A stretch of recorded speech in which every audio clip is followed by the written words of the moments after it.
اور پھر تم نے میرے وعدے کی خلاف ورزی کی ہے، یعنی قوم سے وعدہ لے کر گئے ہوں گے کہ اب تم سیدھے رستے پر رہنا اور کوئی گڑبڑ نہ کرنا۔ قالوا ما اخلفنا موعدك بملکنا، انہوں نے کہا کہ ہم نے تو خلاف نہیں کیا تیرے وعدے سے، خلاف ورزی نہیں کی، اپنے اختیار سے ہم نے نہیں کیا۔ ولكننا حملنا اوزارا من زینۃ القوم، بلکہ اصل بات یہ ہے کہ ہم سے اٹھوائے گئے تھے اوزار سے یہاں مراد ہے زیورات، زینت القوم، قوم کی زینت کے کچھ کا سامان تھا بھاری بھرکم، یعنی اس اندازہ یہ ہوتا ہے کہ بنی اسرائیل جو ہے وہاں سے نکلے ہیں مصر سے، تو ان کے پاس امانتاً فرعون کی آل فرعون کے کچھ زیورات تھے جو ان کے ساتھ آ گئے،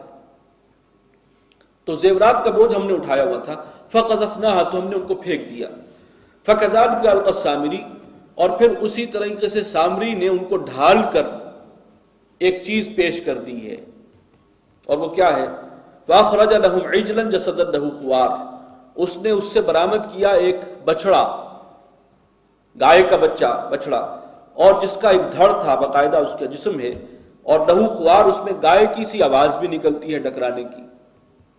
یہ سامری ایک جادوگر تھا اور چیزوں کا کچھ ماہر لگتا تھا کہ مختلف جو ہیں وہ علوم کا، سفلی علوم کا، اس نے جو ہے کوئی حرکت کی ہے، وہ جو زیورات پھینکے گئے انہیں کسی اس کو پگھلا کر اور ڈھال کر ایک بچڑے کی شکل دے دی، اور وہ بچڑا ایسا تھا کہ اس میں سے شاید ہوا اس طور سے پاس ہوتی ہوگی کہ آواز آتی تھی کہ جیسے یہ ڈکرا رہا ہے، سچی مچی کی گائے ہے۔ فقالوا هذا الہکم والہ موسیٰ فنسی، اور سامری نے یہ کہا کہ دیکھو یہ ہے تمہارا بھی الہ اور موسیٰ کا بھی الہ، اور موسیٰ کو کچھ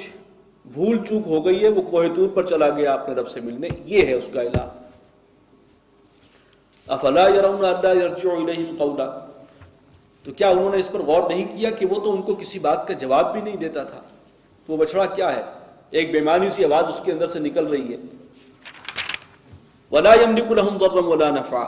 اور وہ اختیار نہیں رکھتا تھا ان کے معاملے میں، نہ کسی نقصان کا نہ کسی فائدے کا، وہ ایک بے اختیار لاچار سی چیز ہے، مورت ہے، اور اسی کو انہوں نے اپنا معبود بنا لیا۔ بارک اللہ لی ولکم فی القرآن العظیم ونفعنی وإیاکم بالآیات والذکر الحکیم۔